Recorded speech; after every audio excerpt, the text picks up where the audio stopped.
What's going on, everybody?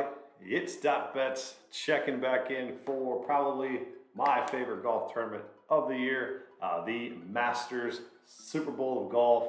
I got my guy Teaser Nation with me tonight. We are going to break it down. This is your first time tuning in. We appreciate it.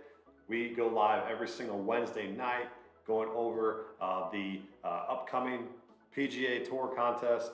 We give out outrights, placements, and matchups. Also, we will dive into DFS.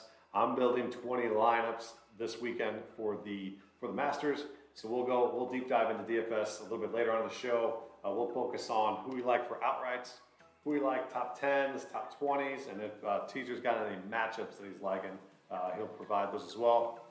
Make sure you're giving my guy a follow at Teaser Nation on Twitter, as he's hit a couple outrights on the stream. I think you've hit 2 so far. Yep, 2, man. That's pretty solid throughout the first couple months of the season, but we're going to get you on board here soon. Exactly. I need to hit one. And we have a combined outright for you guys as well. We did not hit Speed last week combined, but we have another one this week that we hope to cash for you guys. But I got 2 other guys that I'm thinking should be right there as well. So, Teaser, how are we feeling? It's a lot of optimism going into the Masters week. It's another week of golf for us, but for a lot of other people, it is their first time diving into the DFS golf betting. So give a little foresight how this tournament, how the Masters works. The kind of the limited player pool, and what you're pretty much targeting this week. Yeah, so obviously everyone's excited for this tournament. So the main, I guess, keys if you're in the golf world or new to betting the Masters is really it's not bad to take chalk this week. Most of the big guys will be there at the end of the week. So that's kind of my plan this week is to, take those top heavy guys that I think will be up there. If you look at, I think when Tiger Woods won in 2019, that was kind of the recent normal year, because obviously 20 it was no one there, 21 there was a couple people, but 19 I believe it was a stacked leaderboard. I was actually just watching the rerun today because it was like one of the best tournaments of all time, honestly. But so all the big names will be there come Sunday. A couple guys will miss the cut, obviously, but so just a little background. It's a pretty big course, 7,500 yards. It's a par 72. The greens are bent grass. And then as you can see here, the Fantasy National, like we do every week, I'm kind of eyeing up obviously off the tee to green. So that plays a big role here. You kind of need to be pretty accurate on the front 9 here. The fairways are really narrow here with trees surrounding them. There's no rough here, so there's no penalized for rough, but there is a lot of trees around the fairway. That's one I'm looking at. I'm also looking at driving distance, because like I said, there's no penalty for rough. So if you can push it down there farther, you'll definitely have an advantage at Augusta. And then also short game as well, is because you're not going to hit every green here, obviously. So, and they also pushed back a couple holes this year. So there's a couple par 4s playing a lot longer than they usually do. So I'll start off with my outrights. This is probably the biggest outright I've done before on golf is Justin Thomas. Obviously, it's only a unit, but that's still a lot for an outright. 14-1, I got him on Monday. I have that gut feeling in me. Obviously, there's stats to back it up why I chose him this week, but it's just a gut feeling. He's really due for a win. He hasn't won since obviously last year's Players. He really wants this. He's that guy. He's very competitive. He wants this on his resume. He's had 14 wins already in his career, so this is something he wants to add to it. He's coming in playing well. I think what does he have? 3 out of 4 top 10s in his last 4 starts coming in, so he's playing good. My only scare is him on a Sunday right now. He's been off his game a little bit when he's in contention, but he does have 4 top 20s at the Masters, so I do like him this week to come out on top. I've talked about this all week. I was on a podcast last night. This guy, I'm a little bit hesitant because everyone is on this man. It's Brooks Koepka, but I do like 20-1 on him. You cannot pass up Brooks at a major. He's going to get up for the opportunity. He has 5 out of 6 top 40s here. He's usually making the cut. Last year was a little He missed it last year, but I think that was, I'm not really looking into that too much. So yeah, Brooks, I think, will be there. So I'm going to take him 20-1. I also may throw in Dustin at 18-1. I didn't really think about that yet, but he may be in there as well. But the last guy I'm going to throw in there is Adam Scott at 55-1. My thinking is, I think a favorite honestly wins this, a 10 to a 30 range guy. But I do like Adam Scott at 55-1. He really has been playing well this year. He's kind of trending in the right direction. His putting's been hot. I think we had him at the Genesis. I don't know if you did, but he was in contention. He makes a big number here on the weekend sometimes. He's just got to get rid of that, keep striking it well, keep putting it well, and I think he'll be around as well. He's also played this tournament, like 18 times in his career. He's had great. He has a green jacket, so he knows this course well. And that's another key thing here is course history. Like Tiger said, I mean, a lot of people will be on him just because he knows the course. If you know this course, you know where to leave it, you know where to put yourself. So that's a lot of undulations in the greens and off the greens. So that's a key important factor there. So yeah, that's who I'm rolling with outright. So there's a lot of info there, but I think it's helpful if you want to kind of look into the Masters. And I'll piggyback on the Justin Thomas outright for plus. I got him at 12-1. I actually sent a text to Teaser earlier today and was like, he's got to win the Masters soon. And why not be it this year? He's been right there as of late. He just has not finished. As Teaser was mentioning, last 3 out of the 4 top 10 finishes. So recent form plus course history. Those are my 2 main factors this week. Recent form and course history. So he fits the mold completely. So I really like him as well. Thomas plus 1,200 for the outright. He will be a staple for the DFS lineups as well. And then my other 2 that I'm going to go with is Rory at plus 2,000. You haven't heard a lot about him.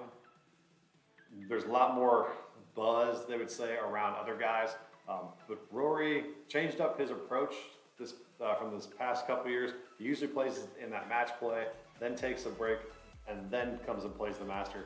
He actually skipped match play, ended up playing, I think it was the Valero last weekend, and then now he's going to play the Masters. Even though he missed the cut, I don't know if it was by design, but I just kind of like wanted to get his feet wet competitively, and then boom, turn up for the Masters.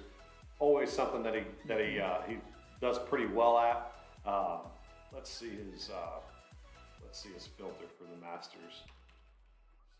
Yeah, my thing with Rory is I'm not playing him this week, and I don't hate him this week. It's just always that internal pressure for him to get the career Grand Slam, because all he needs is that green jacket. So he hasn't really shown it except last year. I think a lot of pressure was on him last year because it was such a big thing. Obviously, it's going to be a big thing with him every year, but I don't hate him.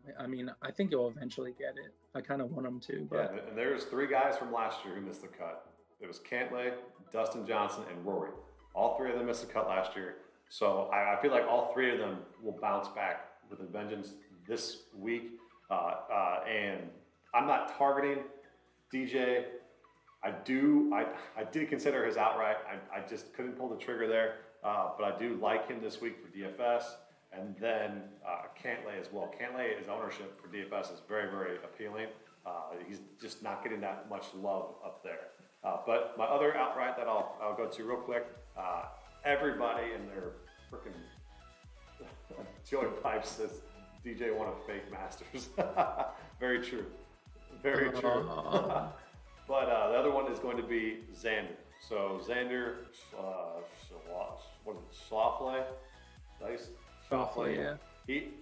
His buzz is through the roof. Everybody's talking about him. 2nd, 17th, and 3rd. Absolutely dominates this course.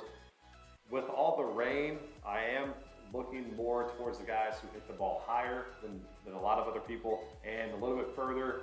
Xander and Rory kind of fit that. And then that's why I like the approach game of Thomas, though, because Thomas can kind of do a little bit of both. But Rory and Xander kind of fit that mold for the high ball flight with the distance. Should be able to land soft on the greens, kind of do what they need to do. And then what Teaser was saying earlier with the long par fours. So I'm going to sort this by par fours, 450 to 500. And you're going to see Rahm, Yeah. Cantlay, McIlroy, Hovland, M, Justin Thomas, DJ, all those guys. So Xander's not up here. So that might be his flaw this week. So that's my third option, but I do like him still. But you're going to have to hit par fours, deep par fours in order to get this course. So I obviously you always want to score well on the par fives, but I think the ones that are going to distance themselves are in this group here that play very long par fours very well. So you can start targeting these guys as well. Rahm, Cantlay, McIlroy, and Hovland.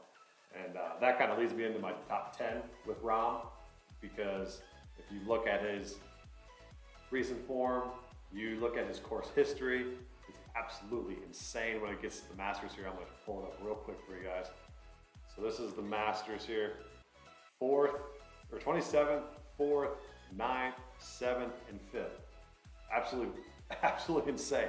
So last 4 times he's played here, he's gotten top 10. I'll take a plus 120 here. I'm going to throw actually a full unit on that. All my outrights are 0.2 units. So you got any placements for top 10s, top 20s you're looking at? Yeah, so I usually don't do top 10s, but this week you kind of have to, because that's really where the only value is. And I was on a podcast last night for the viewer. We were talking about it last night, and we talked about it just before the stream. You can there's only 90 guys in the field, and you can kind of narrow 20 guys down where it's just like they're not making the cut. So like if I'm looking at my chart, like Mike Weir, Sandy Lyle, VJ Singh, Larry Mize, all these old guys, they're not making the cut. So there's 10 guys right there. There's amateurs that one might make the cut because Nakajima is really good, but they're not going to be like in contention on Sunday, so they're not taking up spots. So you're kind of down to 70 players, we would say. So you need 10 they just need a place out of 70 guys. So I do like those.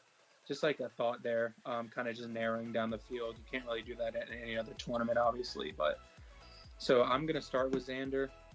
I'm not taking him outright at plus 210 for top 10. I had him last year outright, and he went in the water on 16 and triple. So I'm just never going to take him again. I hope he gets a green jacket one day, but not this year, hopefully. Or actually, for your sake, maybe. I hope. But no, Justin Thomas for both of us. True. But no, yeah, top 10. He's always in the top 10 here. I think I always say it. He has one of the most well-rounded games on tour. He just, doesn't. I just don't think. Obviously, has a gold medal, but I just don't know what it is with him and finishing it out. But he definitely has that well-rounded game for the Masters. He keeps it in the fairway. He's long off the tee. His approach game's up there, top notch. He has a short game and he usually puts well. So everything there at Augusta usually is success for that player. I'm also going to go JT at plus 130, top 10. No need to really get into that. I've kind of already talked about him. And then I'm going to go Brooks 2-1, top 10 as well. I think he'll be there, like I already talked about for the outright. So I'm kind of doubling on a couple outrights there for top 10. And then I'll just get into the top 20s. I'm going to go Zalatoris. So with my thinking there, I saw him last year. Obviously, he was in contention. Really, if you look at the winners at Augusta, you don't need to be a great putter. You got to be a good lag putter. So Zalatoris is a good lag putter. He just needs to make his 3-footers. But it's not much as a emphasis on putting as one would think. It's more of a ball striking type thing here. So I do like him to place. I'm also going Adam Scott, top 20, and Justin Rose, top 20. He obviously plays well. He'll probably go 9 under the first 2 days, Justin Rose, and go 4 over the weekend like he usually does here. But so I'm going to go with them, top 20. And then another play I found on a local was top 40, Luke List at plus 110. Thing is, I believe it's his first time playing here. I think he's a local here, so I think he does know the course a little bit. Obviously, he's a ball striker who can't putt as well, so I think his game kind of fits around here.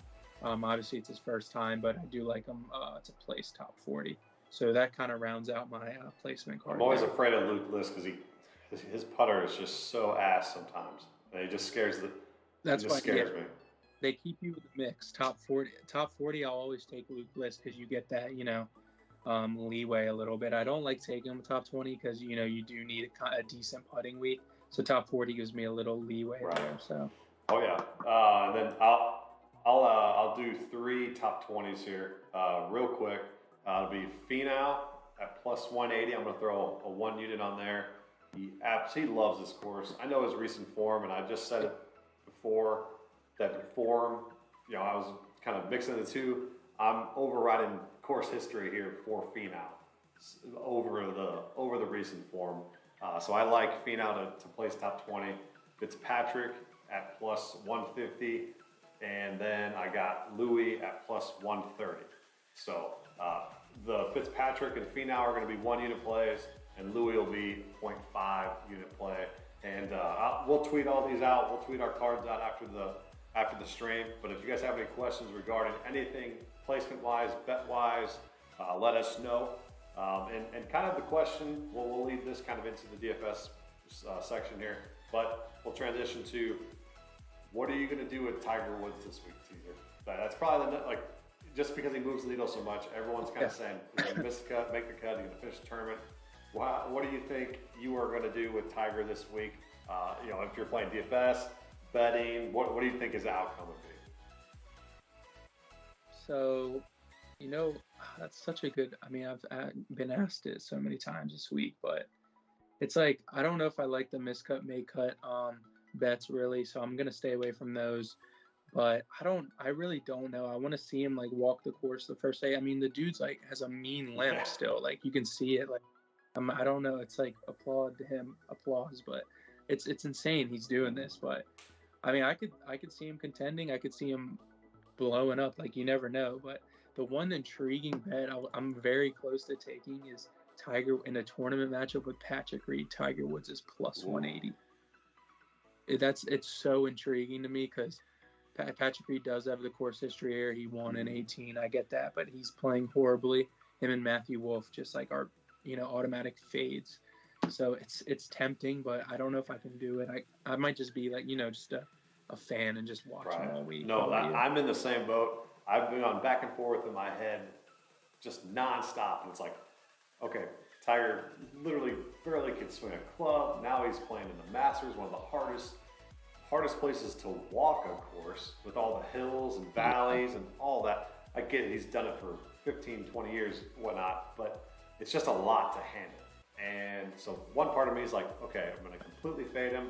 I'm gonna bet him to miss the cut. And then my other part of me is this guy's a warrior. He absolutely gets after it, and he's not gonna go out there just because he wants to, or it's going to because he's able to. And if he thinks in his head he's able to go, I don't see there's any reason to doubt him. It's Tiger Woods, so he's withdrawn from multiple tournaments, obviously before with injuries.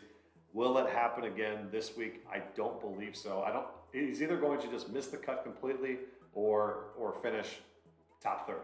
That's how I think it. I don't think he's going to withdraw. I could be completely wrong, but I'm gonna be in your stance with sitting back, watching, and not. And I was on him outright in 2019. I cashed that outright with him. I loved where he was at, kind of what he was doing there. But this kept coming back from that crazy injury. Barely walking, telling everybody he's not going to play professionally ever again or competitively ever again. And now he wants to suit up for the Masters. So, I don't know. I'm going to fade him completely. Not fade him completely, but just like I said, to watch him as a fan and hope that he does well, but I would not be surprised if he misses the cut. Yeah. That was a good point, though, that you brought up about, I mean, he's just not going to play to play, he already said in his press conference, he literally just said, I think I can win, you know what I mean? So he's just not going to, do it just to have fun he's Tiger Woods. He's going to go out there and win. So it's just, you can't bet. It's kind of it's the biggest, better, or the best comparison is betting against Tom Brady, you know what I mean? It's you think he's done, and it's just he does something, so. Yeah, I mean, and then Tiger's mental state, mental competitiveness trumps everybody's in the freaking world. So it's who are we to Yeah. just sit back here and say, oh yeah, you know what, he might not make the cut or whatnot, but he's probably like, oh, I've won this thing multiple times. I can do it again. I can do it on one foot. So Yeah. I'm gonna sit back as a fan, watch him. He will be in like one or two of my DFS lineups. That's about it. And then Joey Pipe said Tony Finau broke his ankle and it was fine walking the next day. So that's true. That was disgusting to watch that. Didn't he hit a hole one and then he broke his ankle? Oh Yeah, the par three thing they have Wednesday. Yeah, that was gross. The lid popped his ankle back in. God, that was not good. Not good. So yeah, let's talk DFS. I got my player pool all set. I got 31 guys in there. I said I was going to limit to 30 in the Discord. I got 31. I couldn't cut everybody out. I'm making 20 lineups, and I'm going to still kind of critique them tonight. But this is what my player pool looks like accordingly. I have a lot of Adam Scott, and I have a lot of Finau, a lot of Corey Connors, and Sungjae, and Fitzpatrick, Louis, Cantlay, and Morikawa. My two heaviest guys, just because of what's spitting out, so I'm using Occupy Fantasies lineup builder. They offer great product here. Scott and Finau are kind of, I don't know if I'm going to go all the way up to 75% because that's in a lot of lineups. That's like 15 out of 20, but I'll probably get it anywhere between 50 or 60. Those are the guys that are kind of going to be my anchor this week. And if you guys are in the Discord, free Discord to join. Tell everybody that you know, get in there. We talk all sports all day long. The way I'm approaching this weekend is I'm anchoring 2, 3, 4 guys in the 7,000 to 8,000 range. So those guys, Finau's 8,100, and then you have Scott, who's a little bit higher, 8,300. So I'm kind of pushing it a little bit, but I'm anchoring those guys. And then since I don't know how the top is going to necessarily finish, if I can anchor the 7,000 through 8,000 range and get those guys right, and then kind of rotate those top guys, I think that limits that it's going to make it easier for me to make a lineup that hits. If that makes any sense to anybody out there, it's basically limiting the amount of times that you have to be right. So, because what a lot of people do is they fit the top guys in automatically, and then they hope to God one of these guys get it. So I'm just kind of flipping it opposite, where I'm targeting 4 of these guys in here, Answer, Hatton, Finau, Fitzpatrick, Connors, whatever it is. And I'm building around those guys that are going to filter in a lot of these guys up top in the salary range for that. So let me know if you guys have any questions in the chat about that. But like you said, like I said earlier, these are guys who I'm kind of pivoting around. Louis or Fitzpatrick, M, Connors, Finau, Scott, and then I'm hoping the Morikawas, the Schauffele's, the Rahms, Thomas, those guys, kind of rotate around them and create a good lineup that pops to the top of the leaderboard. A little bit of a different approach that I would normally do, but this tournament is just so incredibly small player pool wise that I think you got to switch it up just a little bit like that. So you target anybody this week for DFS? You got any value plays or anything like that? I mean, I probably would start my lineups with Thomas mostly for the big 11K range. I think is he. I probably would Brooks and him would be like my favorite. I would probably do them. Zalatoris for kind of the mid tier. Kind of like Russell Henley is a little sneaker, sleepy pick there. I don't think many people want him, but he's actually, you can't even deny he's been playing really well this year. So, he hasn't played here since 2018, but he's recorded a top 25 in each of his last 3 master starts. So it's actually kind of intriguing. I didn't even know he did that. I might actually put him on my card now. I don't know. But no, Henley's done well, but he hadn't played there forever. That was my reason why I just didn't. Yeah. Okay. That's why I kind of looked over him because he hasn't played 18, but he does play well here.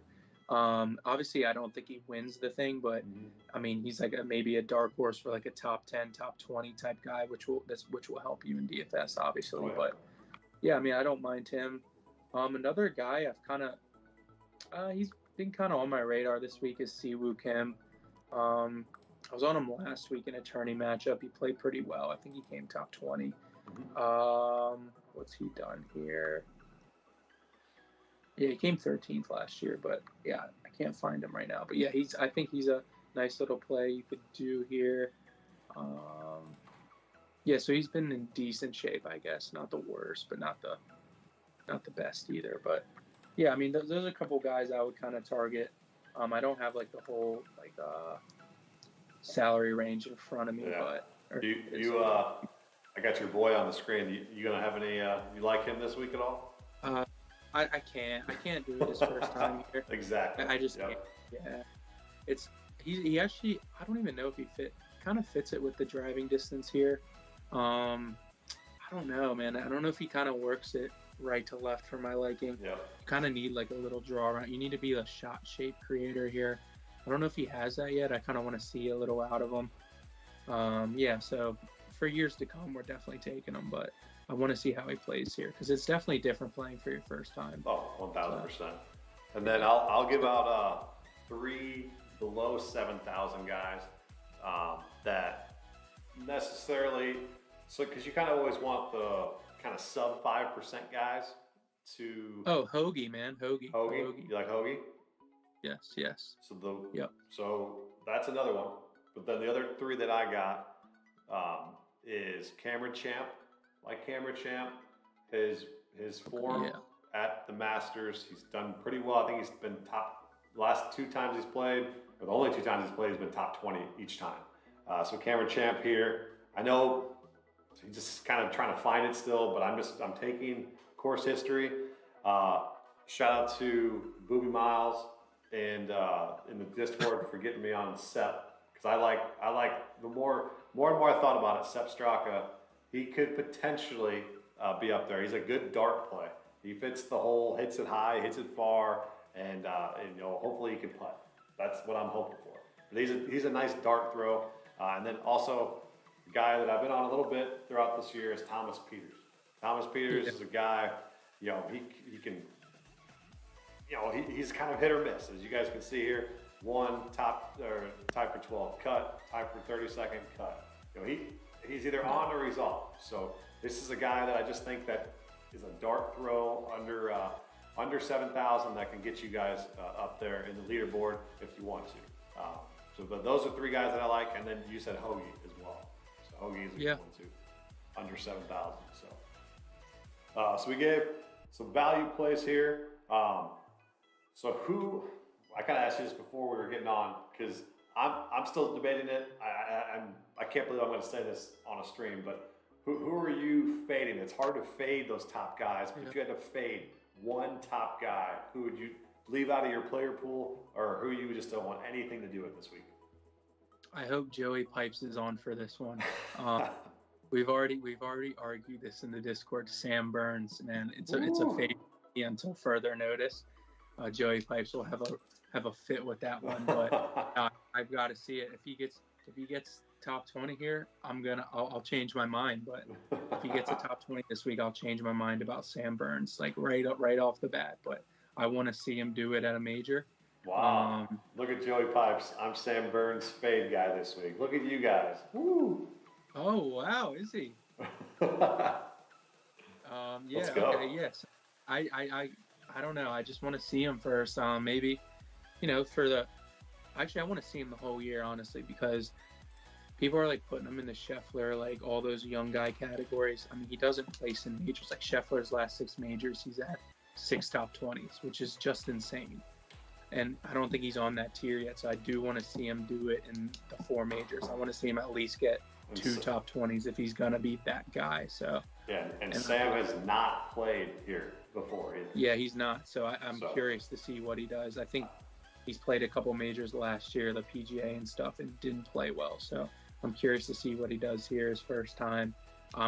That's a fade for me. I think if he doesn't miss the cut, he'll probably be in the 50 to below range. So yeah, I'm not expecting much from him. So wow.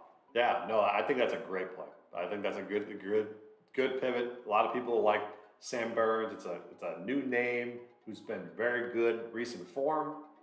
You look at course history, he never played there before. How's he going to pan out? So Yeah. I like that. I like that particular one.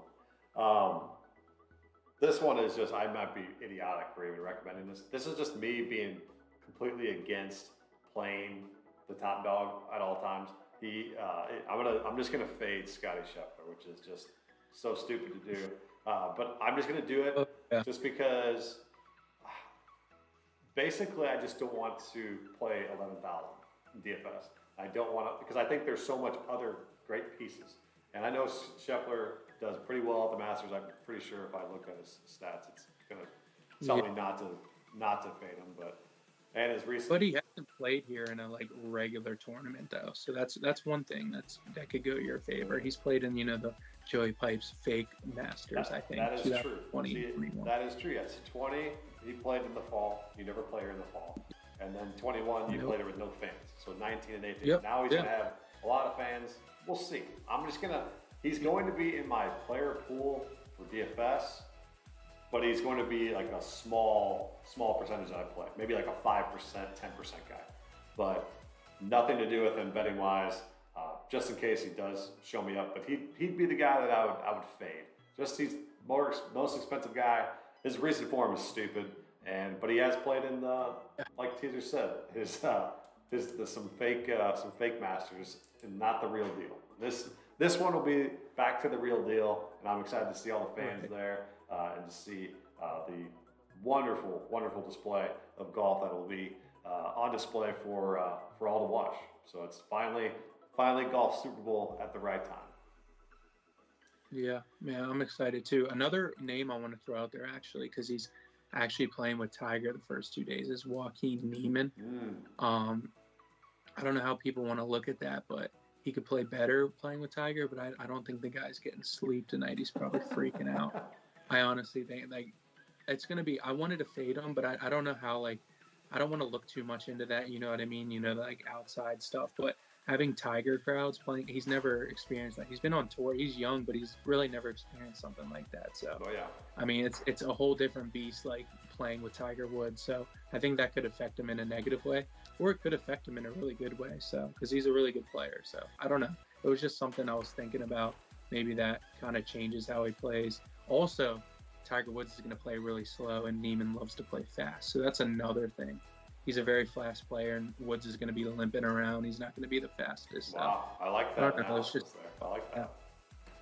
Yeah, so just thinking outside the box here, always trying to find a fade here and there. No, I didn't know Niemann liked to play really, really fast. So that makes a lot more sense. Because if I'm playing with someone that's slow as shit, because I'm the same way. I want to play fast. I want to get the dang thing over with because I'm already miserable because I'm shooting a 95 on hole 10. So, but no, that makes sense. When you get frustrated, you want to keep going. So that's not bad. It's a big thing.